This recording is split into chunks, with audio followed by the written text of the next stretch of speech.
Amen. Ayan, okay na po ba kayo? Amen, amen. Sige po, simulan na po natin dito. Alam niyo po ba na tayo po ay nabubuhay sa isang generation that is so obsessed with instant success and personal achievement. Tama po ba? Yung gusto mo isang, 'di ba? Yung nakikita niyo po ba yan sa Facebook? Yung isang click lang niya yung dating kubo-kubo naging mansyon, 'di ba? Kung pwede lang, nakailang na po kayo sa bahay niyo? Aso po ata ang lumalapit, no?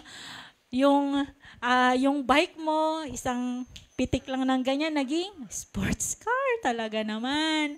Yung dating bintana mo lang na tinitingnan sa bahay, isang pitik mo lang, nasa bintana ng eroplano ka na. Oh, di ba? Di ba parang sana isang ganun nga lang talaga. Yes, we're so obsessed, lalo na sa mga nakikita natin sa social media na parang ang bilis mangyari. Parang gusto ko nang mangyari kaagad.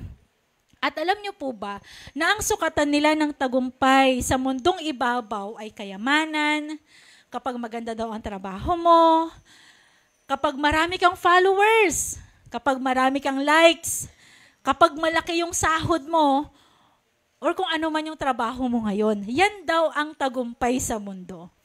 Yan ang tinuturo ng mundo. At ang turo rin ng mundo, sundin at habulin mo ang pangarap mo, yung yaman, yung kasikatan, makakamit mo to.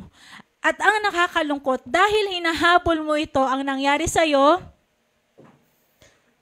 napagod. Napapagod po ba kayo? Sino po dito umaamin na napapagod ka kasi nakakita ka sa kapitbahay? Ang TV mo lang kasi 32-inch. Tapos nakita mo sa kapitbahay 55-inch. Mag-work hard ako para may 55-inch din ako. Are you here? Dahil sa nakikita nating success ng mundo, hinahabol natin ito at ang ending, napapagod ka. Tama po?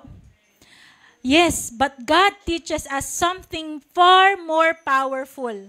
Kasi po, true success is not just in what we build, but who we raise.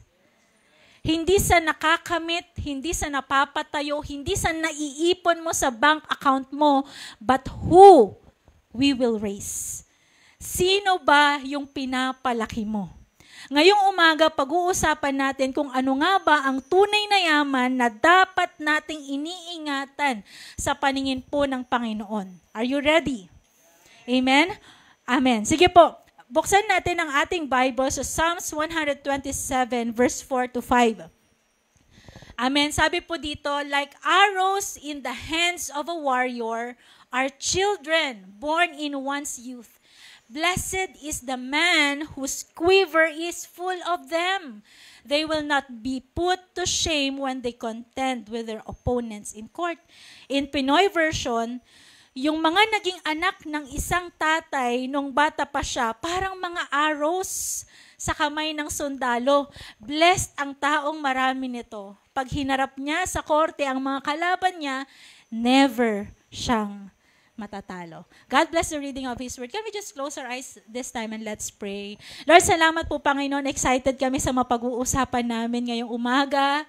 I pray, Lord, na lakihan ng bawat isa ang lagayan, ang pananampalataya. Lord, I speak for faith.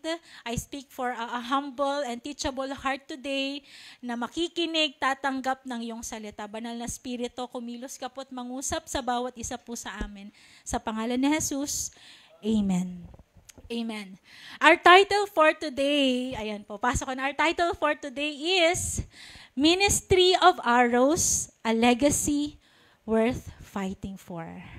Amen. This is inspired po sa shinare sa amin ni Pastor Leah sa Generations Conference. Amen. Isa po ito sa nag-impact sa amin na talaga namang iniyak-iyak namin doon kasi dati kami yan. Kami yan. Ngayon, tingnan natin. Sige po. Ayan. Sa Psalms 127 na binasa po natin, pinapakita po doon ni Lord na ang mga anak natin ay hindi sa korona, hindi sa bulaklak, hindi sa alahas o treasure inihalin tulad ng Panginoon. Pero, ang anak daw po natin ay mga arrow, mga palaso. Are you here? sa kamay ng isang mandirigma. Ano nga ba trabaho ng arrow sa buhay ng isang warrior or ng isang mandirigma? So kung titingnan po natin, ang tunay na yaman sa paningin ng Panginoon, hindi po yung yaman ng mundo, pero yung arrows natin. Are you here? Tanungin mo ako, hindi naman po lahat dito may anak na, tama po ba? Wala pa akong anak. Sino ang arrow ko? Alam niyo po, lahat po tayo dito ay mandirigma. At ang arrow po natin ay yung mga taong hinubog natin. Mga anak na pinalaki at mga buhay na natouch. So it can be your disciple, it can be kung ikaw man ay tita, mga pamangkin, mga apo. Are you here? Isa kang mandirigma na mayroong arrow. Are you here? So sila po ang kayamanan natin. Tama po ba? Tingnan po natin, let's just a quick review or tingnan po natin ano nga po bang itsura ng quiver full of arrow. Ang quiver po is itong lalagyan. Itong lalagyan na to, sabi niya, blessed daw ang isang quiver na puno ng arrow. So ibig sabihin, pinapakita lang po dito, okay, ng isang mandirigma na puno ng arrow, siya po yung may panlaban. Marami siyang panlaban kasi marami siyang arrow na dala-dala. Are you here? Pag-uusapan natin, 4 lang po itong bagay. According to the arrows, what is the ministry of arrows? Okay? Nakakita na po ba kayo ng arrow?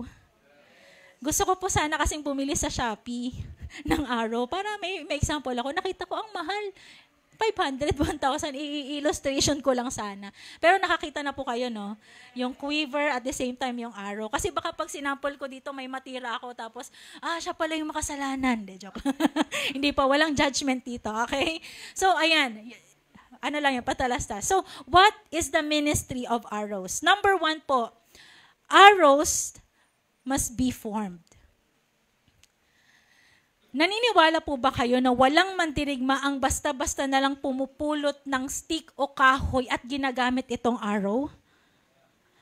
Kasi po, kung gusto mong gumamit ng arrow sa isang labanan, kailangan muna yung arrow ay hubog, pinatalas, at tuwid. Are you here? Tama. Kaya po, sa totoo lang, forming po sa stage, forming po is one of the most challenging parts because it requires time, it requires effort, money, and skill to do so. Tama po ba? Taas ang kamay dito ng mga makakapagsabi sa akin, madali magpalaki ng anak. O yung mga anak, madali ba magpalaki ng magulang? Sorry, hindi yung mga nanay, di ba? Sa mga mentor, sino po dito makakapagsabi na madali mag-disciple? Yung iba nga, give up na sa sobrang hirap sa pagde-disciple, sa pag-aanak, na-stress na. Kasi po ang hirap mag-disciple. Ang hirap magpalaki ng anak. Are you here? Tama po. Mas demanding na yung panahon ngayon. Dati kami, 5 piso lang baon. Ngayon, 100 pesos na. Nasa bahay lang, ang module yan ha. 100 pesos. Mas nagle-level up yung way ng way ng pagpapalaki natin ng mga bata, mas humihirap. Kaya nga po, that's why arrows are formed with discipline and intention. Intentional ang pag-aalaga. Intentional ang pagde-disciple. Amen? Kapag sinabi po kasing intentional, binibigyan mo ng oras. Pinaglalaanan mo ng oras, na pinag-aaralan mo siya, pinagplaplanuhan mo, kinikilala mo, at ginagastusan mo. Tama po ba, mga mentors? Tama? Yung kahit busy ka na sa bahay, pero maglalaan ka ng 1 oras para i-date siya, just to get to know her, maintindihan mo siya, ano ba yung pinagdadaanan niya. Hindi po madali yun, lalo sa isang tao na marami ding ginagawa sa buhay. Are you here? Amen. Even I myself sa aking anak, I really nagsiset ako ng time, pinag-aaralan ko ano ba yung gusto kong ituro sa kanya na hindi basta-basta na ituturo lang sa labas. So at a very young age, Gianna was 1 year old, 2 years old that time, I do homeschooling sa kanya. Kasi gusto ko at a very young age, meron nang ma-instill na knowledge sa kanya na first hand kong maituturo sa anak ko. Are you here? Ginagastusan, yung mentor ko medyo magastos talaga bumuhay ng anak, no? So, kung ano man yung tinuturo ng mentor ko, actually ang mga mentor natin si Rev Faithy, si Rev Jamie, I really look up to them kung paano nila palakihin yung anak nila. Yes, magastos. Kung titingnan nyo, ang arte-arte naman, bakit mo pa pag magsiswimming-swimming yan? Diyan na lang sa Karayan. Matututo din yan. Ano rin yan? Tao dito, lulutang din yan. Magulat ka, lutang, wala na yung anak mo. So sabi, may mga bagay na parang, wag mo nang ituro, magastos. Pero alam nyo, yung mga bagay na yun, if you are really intentional in discipling, in taking good care of your children, may ilalabas ka. May gagastusin ka. Kasi intentional na gusto mong ituro ito sa kanya. Are you here? Are you here? That's why the Bible itself tells us in Proverbs 22 verse 6, train up a child in the way he should go, and when he is old, he will not depart from it. Ang ganda sa Tagalog, turuan mo ang bata na mamuhay ng tama at di niya yun makakalimutan hanggang sa pagtanda niya. So napaka-importante, and a very vital age, ang 0 to 7 years old, that you really teach your children sa mga bagay na hindi lang basta-basta na pag-aaralan sa school. Hindi basta-basta na pag-aaralan sa mga kaibigan, o natututunan sa mga kaibigan. Pero alam niyo kung sino makakapagturo? Magulang. Magulang. Ayan, sa mga kapares ng mga magulang yan, okay lang yan, mga anak niyo. No problem. Are you here? Tingin po kayo sa akin, hindi lalaking matuwid ang isang bata, hindi sila lalaking matatag at godly kung papabayaan lang natin sila. Isasama ko na lang yung anak ko sa church pag medyo behave na siya. Magugulat ka, nung dinala mo na siya sa church, wala na siyang pakialam. Ayaw niya nang makinig. May sarili na siyang buhay. Bakit? Kasi inantay mo pang lumaki. Sabi ng Bible, train up a child, not a teenager, not a young people, not a young professional, bata pa lang. Kailangan po natin silang turuan ngayon, gabayan, disiplinahin at ipanalangin. Parents, kaway-kaway sa mga parents. Ayan, grandparents, mentors, teachers, meron po ba dito mga leaders? We are called to shape the next generation. It's not the government's job. It's not the school's job. It's not the social media's job. It's ours. Trabaho po natin yun. Kasi po magugulat ka, mga bata ngayon, dahil hinahayaan na lang natin, ang ginagawa nila, diba? Diba? Gulat ako sa anak ko si Gianna. Bilang ako nag-browse. Sabi niya, bakit alam mo yan? Diba? Hindi ko naman pinagsiselfone yung bata. Paano mo alam yun? Sabi ko, wala lang. Sabi ko, paano kaya nalaman? Siguro kapag nakikinig sa mga ibang bata. Pero alam nyo, ang lakas at ang galing ng social media mag-train sa mga bata. Gulat ka, sumasayo ng mga batang ganyan, no? Tataas-taas ng ganyan, no? Ang galing, diba? Kaya tanong ko po sa inyo, tinuturuan po ba natin ang mga anak natin na magtiwala sa Diyos o inahayaan na lang natin ang TikTok, ang classmate o ang barkada na humubog sa kanila? Alam niyo po, the next generation needs our guidance. Guide them, not hold them. Correct them. Huwag niyo po silang i-condemn. Love and show example, not judge or shame them. Kasi po sa panahon ngayon, kakaiba ang mga kabataan, maiinis ka na lang. Maiinis ka, hindi mo sila maintindihan. Hindi na sila nakikinig sa'yo. And instead, usually ang nagiging response natin, galit. Bakit? Kasi kayo, mga bata kayo eh. Ganyan kayo, hindi ka nakikinig, kaka-cellphone mo yan. They feel so condemned. They feel nakakaramdam sila na hindi sila belong. They feel judged by people. Alam niyo po, church, the next generation need the word of God. And we, as believers, Christians, we need to form them through the word of God. Through the word of God, hindi doon sa ugali mo noon, ako noon, ganito ako eh. Ikaw noon. Iba sila ngayon. Ang kailangan para ma-form sila, Word of God. Saksi po kayo, tama? Kung gaano kahirap intindihin sila. Tama po ba? Tama. Napakalayo po nila sa panahon natin ngayon. Panahon nila ngayon, napakalayo natin sa panahon nila noon. Ano ba? Nababaliktad eh. Basta yun. Alam niyo yung ibig ko sabihin, di ba? Di ba? At least nagigets niyo ako.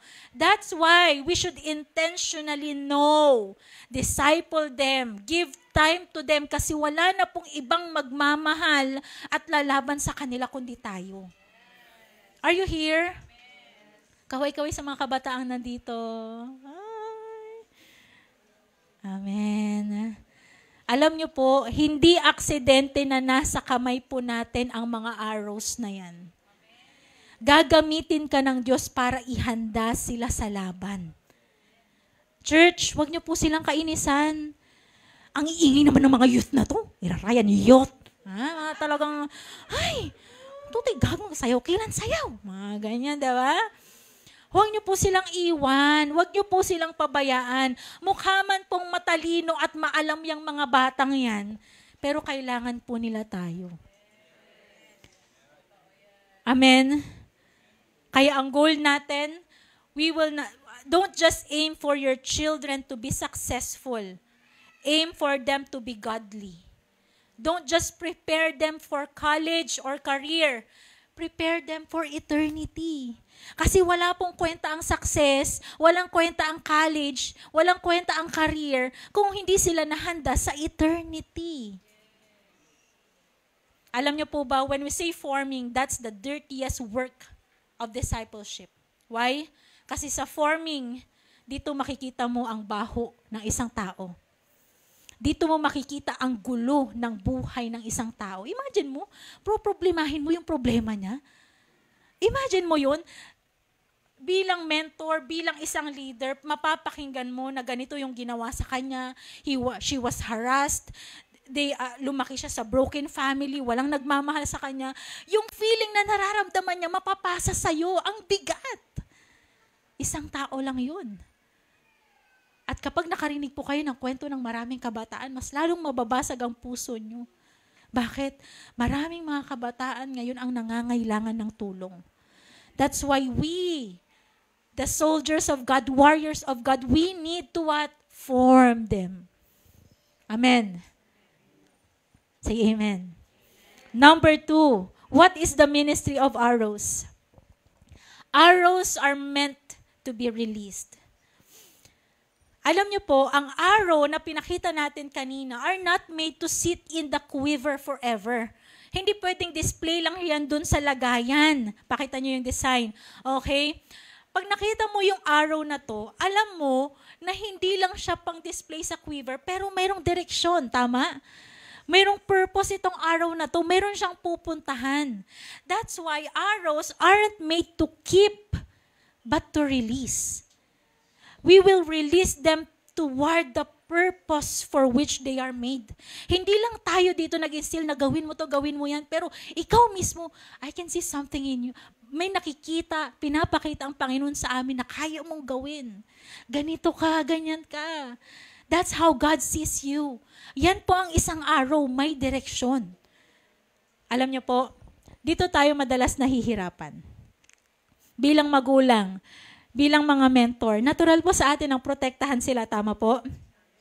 Amen. Sinong kachat mo? Wow, anong oras ka umuwi? Sinong kasama mo? Diba? Why? Kasi gusto natin ilayo yung mga anak at disciples natin sa pain. Tama? Sa failure. Sa danger. Why? Ayaw mo silang masaktan. Are you here? At ang nakakalungkot, this generation is a generation living in their comfort zone. Why? Kasi maraming mga magulang, maraming mga mentor na ayaw i-release ang mga anak kasi ayaw masaktan. Ayaw ko mag-fail ka. Ayaw ko baka kasi ganito mangyari sa'yo. Dito ka lang. Akin ka lang. You keep on holding your children, your disciple, kasi ayaw mong masaktan. Magugulat ka. Ang mga kabataan ngayon, kapag nasaktan, ayoko na. Are you here? Ang bilis give up.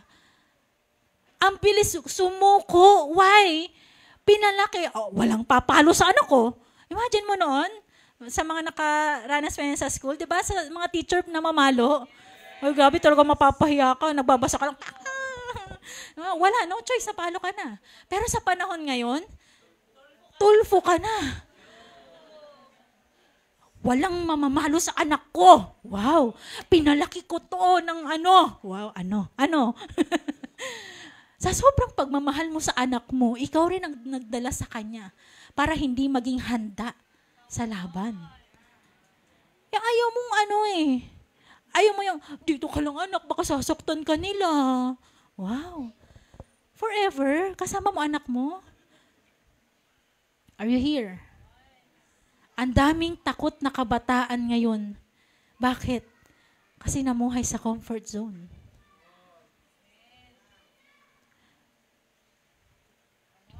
Gusto natin silang hawakan ng mahigpit. Hindi dahil kulang yung tiwala mo, pero sobra kang magmahal. Pero tandaan nyo po, ang pagproprotekta ay hindi kapalit ng paghahanda. We are not called to preserve our children. We are called to prepare them. Huwag kang tago ng tago sa anak mo. Huwag kang, bawal yan. Huwag mong gagawin yan. Anong nangyari? Sa kaka-preserve mo, takot na siyang lumaban. Ang trabaho natin, ihanda, hindi itago. Kaya nga, babalik tayo dun sa number 1. We need to form our arrows because forming them is preparing them. That's why discipleship also is preparation. Are you here? Bakit maraming mentors dito mapilit na i-disciple kita? Okay lang ba i-one-on-one kita? Kasi that mentor's heart is for you to, gusto kanyang i-disciple para maging ready ka sa laban. Na kahit mag-isa ka, alam ng mentor mo na kaya mo kasi naturuan ka. Alam niyo po, when you raise your children and disciples in the fear of the Lord, you can let go of them with confidence knowing God is with them. A lot of disciples namin ni Rev Paul, may mga umalis, hindi, yung iba talaga literal na umalis. Pero mayroon talagang pinunta ni Lord sa ibang lugar. Andun minsan parang alis na siya. Pero alam niyo, releasing them. Is one of the way, isa sa mga bagay para ma-fulfill nila yung purpose nila is to release them. And we release them. Pero after namin silang ni-release, we are confident that they will still fight for their faith and mission kasi we form them while they are here. And I believe nasaan man sila ngayon, ginagawa pa rin po nila ang kalooban ng Panginoon. Mayroon po akong isang disciple na nasa ibang bansa. Actually, nasa Canada po siya ngayon. Taga Pilipinas, nagpunta ng Spain. Tao dito, ang lagi ko talaga nakakausap niya yung mother niya. Pero close naman ako ng anak kasi wala kasing Facebook. O, diba? Disciple na walang Facebook. Kaya yung nanay kadalasan ang nagkikwento. Itong nanay na to, sabi niya, alam mo ba, Pastora Jobel, bata pa lang yan. At a very young age, yes, sinasama ko yan lagi sa church. Mayroon pa ang prayer works niyo pa po dati noon, 5 a.m. Ay, sinasama ko yung anak ko kahit napipikit-pikit pa yan. Kahit na natutulog pa yan, lahat ng ministry lang, lahat ng life group, lahat ng mga church service, kung nasaan ako, nandun yung anak ko. At nung napunta na sila sa Spain, yung bata nagpatuloy pa rin. Hanggang sa pinadisciple sa akin, sakto na pupunta na siya ng Canada para mag-aral. Nagkaroon ng opportunity para mag-aral siya ng Canada. So, imagine mo, nag-iisang anak niya at babae pa. Pupunta ng Canada away from her parents. So, pwedeng kung ikaw na nag-iisa lang yung anak mo, dito ka na lang, isa ka na nga lang, aalis ka pa, dito ka na lang, at least andito kami, alagaan ka namin. Pero alam nyo, isa nakita ko sa kanya, finorm niya yung anak niya. Dinisciple niya yung anak niya. At walang doubt na kahit mapunta sa ibang lugar yung anak ay hindi niya ipagpapatuloy yung faith niya. No, magugulat ka. Kwento ng mama niya sa akin. Alam mo po, Pastora, nung naghanap siya ng church doon, nag-ministry siya, ngayon nasa kids ministry siya, nagde-disciple ng bata. Tapos, Pastora, nag-share din po yan sa mga ka-work, OJT, kasi estudyante siya, nag-OJT siya, nag-share siya. Nakakatuwa, Pastora, na kahit malayo kami, pinagpapatuloy niya yung mga bagay na tinuro ko at nakita niya nung bata siya. Alam niyo po, kapag hinubog mo sila ng tama, pwede mo silang i-release ng may tiwala. Na kahit hindi mo sila kasama palagi, alam mong kasama nila ang Diyos. Hindi ka matatakot, hindi ka mangangamba kasi bata pa lang tinuro mo na. Are you here? Kaya po napaka-importante, parents, mentors, release them. Amen? Hindi naman sa talagang they go beyond na mali-mali na yung ginagawa nila. But let them explore. Let them know their purpose sa mga bagay-bagay. Are you here? Huwag po natin silang hawakan masyado. Huwag mo silang masyadong kontrolin. Bakit masasakal at mas lalong magre-rebelde? Amen? Because our next generation, our youth are meant to be released. That's number 2. And number 3, last two. Nag-enjoy po ba kayo? Natututo? Amen. Number 3, arrows extend the reach of the warrior. Wow. Arrows extend the reach of the warrior. Ang isang mandirigma po ay may hangganan. Naniniwala po kayo doon? Napapagod, yung mga katawan niya, nauubos ang oras, limitado ang mga lakas. Actually po, tayo po ay warriors, pero isang mga best example natin dito, yung mga legendary natin. Amen? Yung mga sina Bishop, sina Mama, yung mga legendary natin, sila po yung mga warrior na nakipaglaban noon. Are you here? Grabe ang faith nila noon. Grabe sila magmahal sa Panginoon. Fasting kung fasting. Wala kasing makain. Forced fasting. Kung ministry lang, kaya nila yung manawag to Ordaneta, makapag one-on-one, makapag life group lang. Maglalakad yan. Ganun ang panahon nila ngayon. Pero tanungin mo sila, okay lang ba maglakad kayo? May ministry kaming ipapahawak sa inyo manawag. Doon lang sa Ordaneta, malapit lang. Ay, magre-reklamo, pagod na ako. Meron na akong car. Wow! Papahatid na lang ako. Kasi po, yung mga mandirigma natin noon, mga warriors natin, limited na yung time nila, limited na yung lakas nila. Pero, tingin kayo sa akin, yung mga arrow na dinisciple po nila, lumilipad po ang mga yan ng mas malayo. Tumatawid sila sa mga hangganan. Umaabot po sila sa mga lugar na hindi kayang puntahan ng isang mandirigma. May mga bagay na hindi na sila napupuntahan na kayang puntahan ng arrow. Kaya nga po, according to Pastor Aliyah, na talagang, ito yung points na tinuro niya sa amin. Arrows go where we cannot go. Amen? Lalo pa, example natin, ako, I'm not a student, gusto nating mag-win ng campus. May mga estudyante tayo, meron tayo sa San Jacinto, na Manawag National High School. Meron tayo sa Manawag National High School. Hindi man kami makapasok dyan, may teacher din tayo, teacher jury. Hindi man kami makapasok dyan, but we have arrows, ang Word of God, makakapasok doon. Hindi tayo makapunta, but we have arrows. Ano pa? Arrows go farther than us. Right? Magugulat ka, ang layo na ng kaya nilang puntahan. Are you here? And arrows go beyond us. Mas matindi, mas anointed, mas magagaling. Tama po ba? Sino po naniniwala na ang gagaling ng mga kabataan, mga bata natin ngayon? Ang tatalino nila mag-isip, ang gagaling nila mag-isip ng content. Content ba? Ang mga pakulo sa church? Papansin niyo po yun, yung mga paburok natin. Kaya bang isipin natin yung tayong mga tumatanda na? Di ba? Okay na yung praise and worship, okay na yan. Di ba? Pero hindi na natin maiisip yung paburok-paburok na yan. Di ba? Wala na tayong ganyan. Pero sila, ang dami nilang naiisip, mga idea na pwedeng makakuha sa atensyon ng mga kabataan. Ibig sabihin lang po nito, ang impact mo ay hindi natatapos sa buhay mo. Kasi kapag nag-invest ka sa anak mo, sa estudyante mo, sa disciple mo, may parte ka sa tagumpay nila. Are you here? Your children, whether biological or spiritual children, tandaan mo to, they are not just part of your story, but they are the continuation of it. Wow! That's the power of legacy. That's your legacy. That will be your living legacy. Yung kapag nag-disciple ka ng bata, ng kabataan, ng ibang tao, ng anak mo. And according po to Pastor Aliyah, God gave us swords. Tayong mga warrior, God gave us swords to fight our generation. And He also gave us arrows to fight for the next generation. Amen? Ang isang mandirigma, hindi lang tao dito, sword ang meron siya, pero meron din siyang arrow.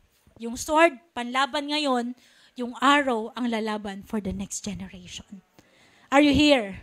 Again, yung mga anak at disciple na pinalaki po ninyo, yung mga binigyan mo ng oras, tinuruan mo, nilibre mo, grabe, binigyan mo, lahat halos ibigay niya, kulang na lang, Coach, ang ganda ng suot mo. Diba? Parang kulang na lang hingiin lahat sa'yo. Okay lang yan, basta maituro mo yung pananampalataya at takot sa Panginoon. Sila po ang magdadala ng liwanag sa mga lugar na hindi mo na mararating. Kakausap po sila ng mga taong hindi mo na mamimit at maglilingkod po sila sa mga panahong hindi mo na maaabutan. Alam mo, magiging confident ka. Kung sakali man, hindi natin alam kung kailan tayo kukunin ni Lord. Confident ka na iwan ang mga anak mo o mawala ka sa mundong ito. Confident ka kasi alam mo na alin, dinisciple ko itong mga batang ito. Inalagaan ko itong mga batang ito. Are you here? May kausap po ba ako? Tingin po kayo sa akin. Maaaring hindi mo na maranasan ang bunga ng ginagawa mo ngayon. Pero sa pamamagitan ng mga arrows na yan, may mararating kang lugar na hindi mo na aakalain. Kaya nga, kapag nagtanim ka ng pananampalataya sa puso ng susunod na henerasyon, lumalawak ang epekto ng buhay mo. To all our mga parents, mga young professional parents, wala na talaga akong kwento, wala na akong magagawa. Nag-disciple ka noon. Are you here? Nag-raise up ka ng mga mentors, mga youth ngayon. So, wag mo sabihin tapos ka na, nagpapatuloy yung ginawa mo noon. Are you here? Hindi po ito trabaho lang ng pastor. Ay, si pastor na lang ang mag-disciple. Huwag niyo na kami idamay-damay dyan. Busy ako sa trabaho ko. Si mentor na lang. Alam niyo po, we are all called to do it. Amen. Lahat po tayo, we are called to disciple the next generation. Kasi po ang tunay na tagumpay ay bunga rin ng pagsunod mo. O ang bunga ng buhay nila ay bahagi rin ng ani mo. Kaya ang ganda sabi ng verse na to sa Psalm 78 verse 6. So the next generation would know them, even the children yet to be born, and they in turn would tell their children. From generation to generation na ipapasa. At dahil sa kwento mo, dahil sa ginawa mo, sila din ay naniniwala ngayon. Even sa mga batang hindi pa daw na ipapanganak. Ang ganda nun. Gusto nyo nun? Amen. Isa pong bagay na talagang niluluok ko when it comes kay Daddy Bishop. Kinikwento niya yung mga bagay na ginawa nila noon. Pero isang bagay na na-amaze ako is when kapag nagde-declare siya sa mga apo niya. So alam niyo po yan, alam ng mga kapatid ko dito. Alam mo yun, pag nakita ang mga apo, I declare halatang hindi nagde-declare, joke. Okay? You have faith like Abraham, you will be like Joseph the dreamer, Daniel, the mga ganon, you are the head and not the tail, you will receive 10 times blessing. Grabe yung mga anak namin. Milyonaryo po yung mga yun, hindi nyo lang alam. Bakit na i-declare na? Alam nyo po, there's a power of declaration. Declaring, magugulat ka, dinedeclare lang ni Daddy sa kanila pero nararanasan na nila. Si Daddy nga, natatawa kami. Okay? Kung si Daddy daw, sa Disneyland, Disneylabas lang. Hindi daw nakakapasok. Nagulat, diba? Dahil sa kaka-declare na, yung mga apo niya nakapasok sa Promised Land. Nakapasok sa Disneyland. Ako, pang Disneylabas, yung mga apo ko, pang Disneyloob. Why? Declaring to them is powerful. Yung mga anak nyo, kaya nga po mga lolo, lola na nandito, mga kananayan, please, kananayan, katatayan, declare the word of God to your children, to your grandchildren. Wag lang sana kapag nakita mo, ay, alalamat, may apok, yung maingay-ingal, may figurine, di ba, yung mga figurine dun sa design, ay, ginalaw niya na naman, di ba, nanggigil-gil ka na, dahil baka, manlinis at lalamat. Ganyan. Ano ba na-stress ka na lang lagi? But why not pag nakita mo muna siya, declare every morning, declare. Ikaw anak, ikaw magiging, you are the head and not the tail. You will be a blessing. You will be, di ba? You will be a leader of leaders. Are you here? May kapangyarihan po ang declaration. Amen? Amen. Say amen. Kasi po, arrows extend the reach of the warrior. Yes, pwedeng hindi nyo na po mapuntahan ngayon, pero yung mga anak, apo, kaapu-apuhan ninyo, mapupuntahan nila. Amen. And last but not the least, are you still here? Nabibless po ba tayo? Natututo tayo? Last point po natin, number 4, the church must be a quiver full of arrows. Again, the church must be a quiver full of arrows. Sabi po ulit doon sa verse na binasa natin, main text natin in Pinoy version, yung mga naging anak ng isang tatay nung bata pa siya, parang mga arrows sa kamay ng sundalo. Blessed ang taong marami nito. Pag hinarap niya sa korte ang mga kalaban niya, never siyang matatalo. Grabe. Blessed daw po ang isang mandirigma na maraming arrows. Alam niyo po ba, in ancient times, pag sinabi nating warrior with a full quiver po, okay, should I say, a warrior with a full quiver po na naglalakad sa battle with confidence, hindi po dahil magaling siya, malakas siya. Alam niyo, he walked with confidence. Why? Because he was well equipped. Meron kasi siyang arrow na nagre-represent ng readiness, ng legacy, ng power. Lalaban ako kasi marami akong arrow. Lalaban ako kasi nakahanda yung arrow ko. Ito yung gustong sabihin po ng verse na to.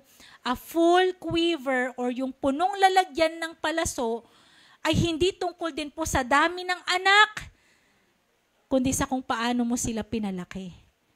Baka akala nyo, ay paramihan pala ng anak kasi full of quiver, di ba? Full of arrow, full of quiver. Ay, kaya dapat ang minimum, dati nga si Bishop, sabi niya, dapat 5 ang minimum daw na anak. So, 5 to 10, di ba? Okay, hindi po yun ang ibig sabihin na dapat marami kang anak.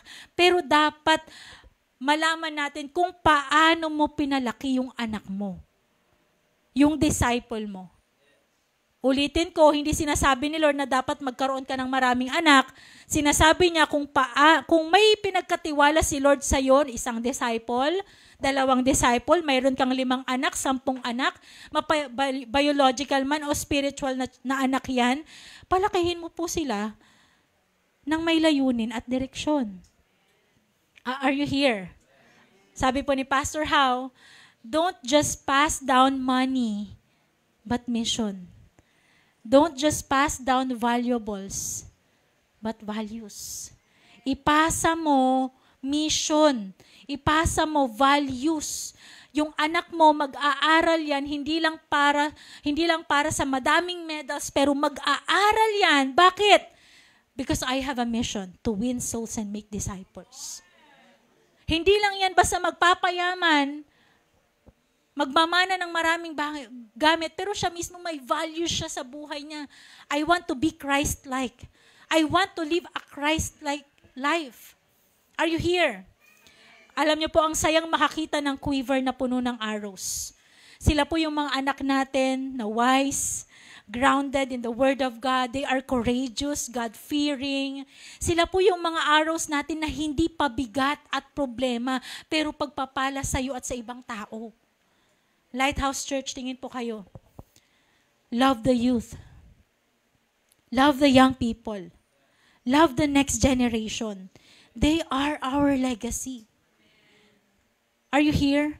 Yung mga bata, yung mga kabataan sa simbahang ito, actually po sila po ang nagpapasaya. Sila po ang nagbibigay ng kulay sa simbahang ito. Tingin po kayo sa akin ulit. Alam niyo po bang malungkot at tahimik ang simbahang puro na lang matatanda?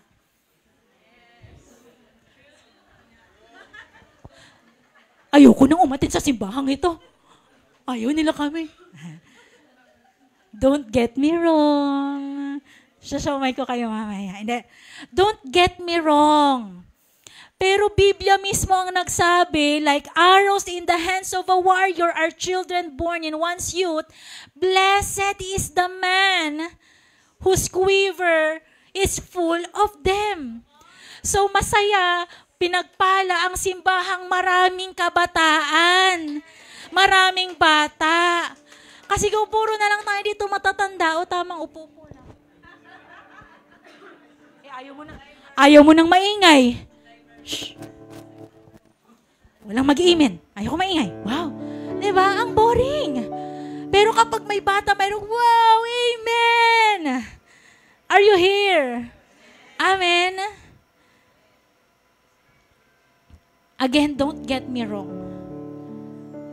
Kailangan, mga legendary, mga ate, kuya, nanay, tatay na nandito, hindi ko to sinasabi dahil hindi kayo kailangan ng simbahang ito. Kailangan kayo.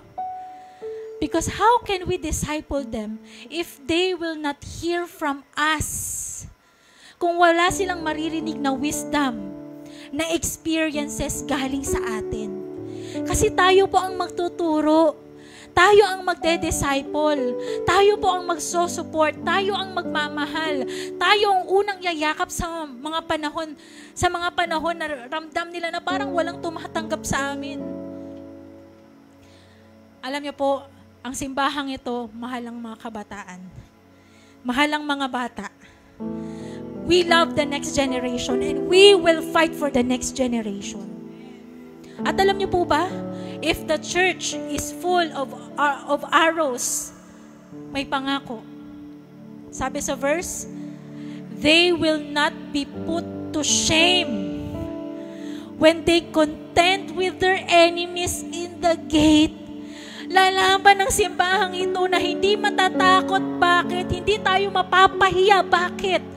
Kasi hindi hihinto sa atin. Mayroong next generation na magpapatuloy ng laban, ng pananampalataya, ng mission, ng vision. Amen. Grabe. Yung dating mag-isa mo lang na lumalaban sa katotohanan, ngayon dumami. Kumalat. Mas tumibay dahil sa mga anak mo, dahil sa mga dinisciple mo. So sana, wag nating pabayaan yung isang pinaalaga sa'yo. Isa na nga lang inaalagaan mo. Isa na nga lang anak mo. Hinahayaan mo pa. Kasi po, kapag wala tayong ituturo sa kanila ngayon, ang mundo ang magtuturo sa kanila. Kapag dinisciple po natin sila po ang magpapatuloy ng boses mo. Sila ang magpapatuloy ng paniniwala mo, ng mission mo, kahit wala ka na. That's the importance of having full of arrows in this church. In your house, in your tribe. Huwag niyo po silang kainisan. Huwag niyo po silang ayawan. Huwag niyo silang kagalitan. Sila po'y dapat minamahal, iniintindi, pinapatawad, tinatanggap, because they are the next generation. I will end. Let's recall. Ano po yung apat? What is the ministry of arrows? Number 1. Number 2. Number 3. And number 4. Tanong ko po sa inyo ngayon, church, what are you doing to your arrows? With your arrows? Hinuhubog mo ba yung arrow mo o pinapabayaan mo lang sila? Pinupuno mo ba yung quiver o lagayan mo ng arrows, ng layunin o ng kalat o distraction? Nagpapakawala ka ba ng mga arrow na puno ng pananampalataya o puro sirang kahoy lang ang hawak mo? Magulang ka man, mentor, youth, leader, ate, kuya, tito, tita, lolo, lola, oo, ikaw. Tandaan mo may hawak kang arrow. May mga buhay kang naaapektuhan, nasa loob o labas ka man ng tahanan. May mga bata at kabataan na tumitingala sa'yo. Pinapanood ang buhay mo. Ginagaya bawat kilos at salita mo. May mga kabataan at bata na naghahanap ng direksyon. At ikaw, isa ka sa gagamitin ni Lord para tulungan sila. Kaya anong klaseng araw ang hinuhubog mo ngayon? Huwag tayong basta mag-raise ng generation na magaling lang sa TikTok. O maganda lang ang newsfeed. Let's raise a generation who are God-fearing, purpose-driven. Nasaan man sila, ginagawa ang making disciples, loving God, loving people. They are filled with the Holy Spirit. Why? If they are filled with the Holy Spirit, hindi nila aasaming gumawa ng mali. And they are unashamed of the gospel. Mapaskul, mapatrabaho, mag-share ng Word of God. Why? Kasi dun mo siya pinalaki. Ganito mo in-instill sa puso niya, anak, ganito tayo. Church, hindi mo kailangan maging perfect na magulang o sobrang galing na leader. Kailangan mo lang maging tapat sa Diyos at intentional sa mga taong ibinigay niya sa iyo. And to all our young people, next generation, youth na nandito ngayon, we want to tell you that this church loves you. You are important to this church. You are blessed kasi may mga magulang, kaibigan, mentor ka na lumaban para sa kaligtasan mo. Ulitin ko, maraming nagmamahal sa'yo dito. Maraming susuporta sa'yo at mananalangin sa'yo. As I end po, I was once an arrow to my parents and mentor. Kinalaghan na po namin ang church. At syempre, kapag anak ka ng pastor, dapat part ka din ng ministry na meron sila. All-in-one kaming pamilya sa ministry. Lalo na, saging worship team kaming pamilya. O, diba? Mukhang Gianna po ba? Ayan, ako po yung nabilogan dyan. Hindi lang halata. Kung ano yung ginagawa ng magulang ko, ginagawa rin namin. Alam niyo rin po ba, isa rin kami sa mga tumatawa kapag may mga umiiyak sa altar call. Kapag nag-speak in tongues yung mga tatay, mga nanay, tumatawa kami magkakapatid. Anong sinasabi nila? Hindi namin naiintindihan. Ginagawa namin kahit napipilitan lang. Tinuturo sa amin kahit hindi namin maintindihan. We were just young that time. But you know what? Our parents instill in our hearts the Word of God. We do weekly Bible study. At alam niyo po ba, may schedule kami sa pag-share ng Word of God. Wow, parang totoo, no? Pero they trusted us. Kung ano yung binasa mo, share mo lang ano yung naintindihan mo. We do our devotions. Tinuturuan nila kami manalangin. Kami mismo nakikita namin alas 4, alas 5 ng madaling araw, gigising sila, mag-worship. So habang kami tulog, nagigising kami sa ingay ng worship nila. Nakita namin yon with our, sa aming mga mata. Tinuruan nila kaming magbigay even if it's sacrificial giving. Para sa amin, yes, Sunday is church day with OOTD. Of course. Sa mga magulang namin, wear your best suit, dress. Kaya lagi kami nakadress, tas naka-rubber shoes. Para kaming laging pupunta sa kainan, sa mga punsyahan, parang ganun. Pero we wear our best suit. Why? Dapat laging ibigay yung the best sa Panginoon. Dapat yung Sunday, doon mo ibibigay yung the best suit, the best na damit. Kung may bago ka, doon mo unang isusuot. Yan. Alam niyo po, they are my warrior. They trained me.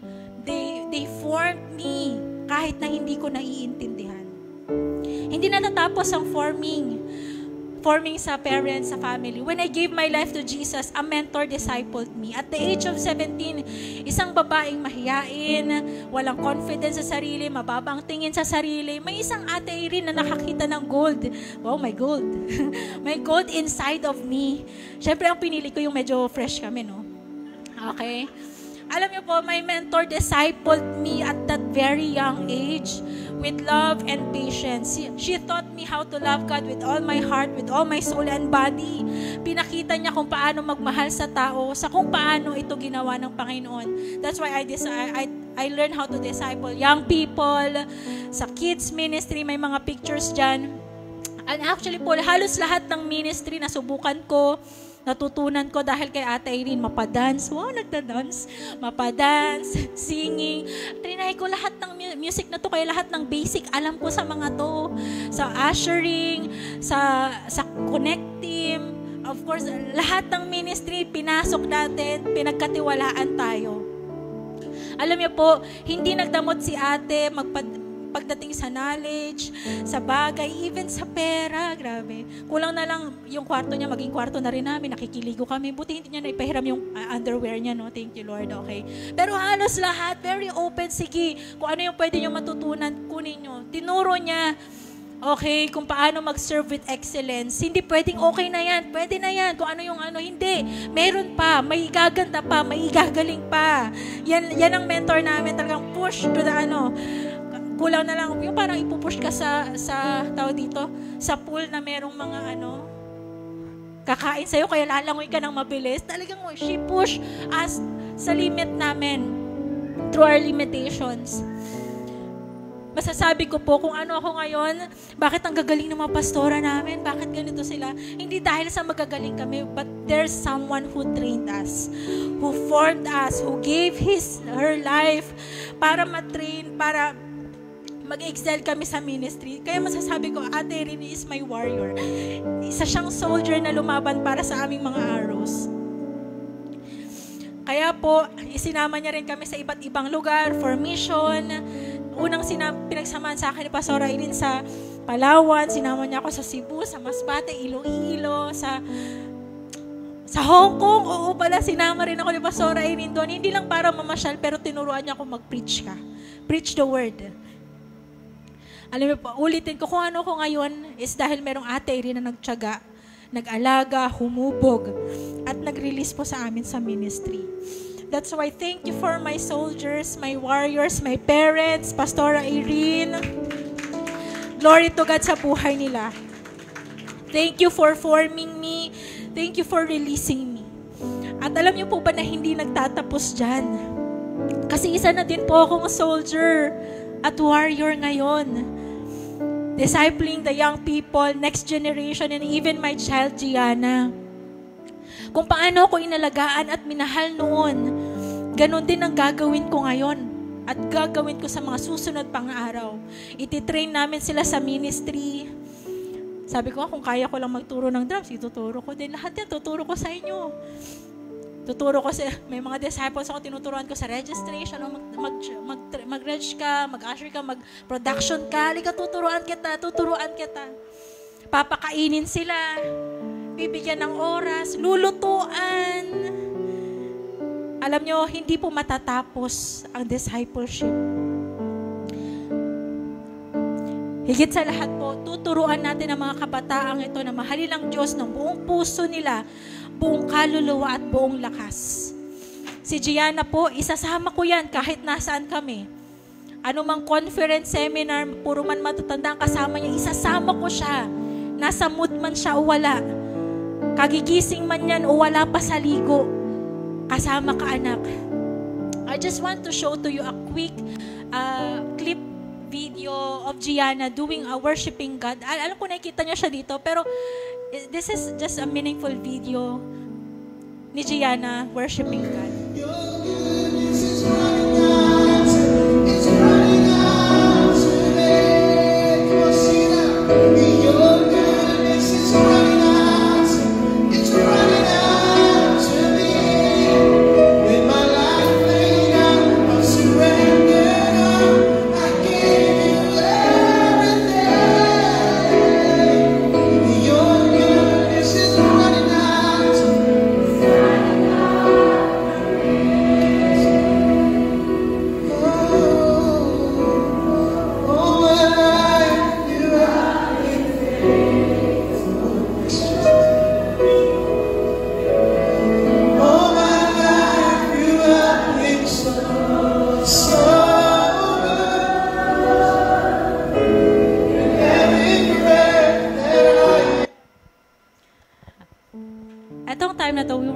Cebu for mission.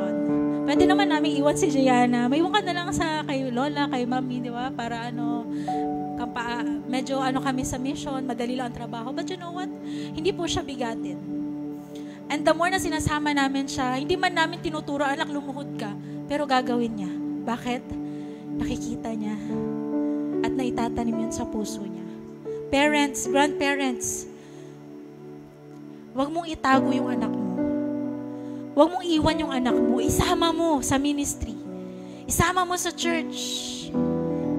Kasi magugulat ka, may naitanim na pala sa puso nila na yun yung magiging dahilan para magpatuloy yung mission, yung vision, yung faith na meron ka ngayon. Alam niyo, we will plant, support, and love them sa kung paano din ito ginawa sa amin. And I know one day, may mga bagay na hindi ko na mapupuntahan ang mapupuntahan niya. May mga taong di ko na maaabot ang maaabot niya. Sila na sa susunod ang lalaban para sa salita ng Diyos. Sila na rin ang magpapatuloy ng mga nasimulan. Kaya nga po, arrows go where we cannot go. Arrows go farther than us. And arrows go beyond us. Church, love the next generation. Support them. Pray for them. Accept them. Wala na pong ibang lalaban at magmamahal sa kanila kundi tayo. Pwede po bang tumayo tayong lahat ngayon?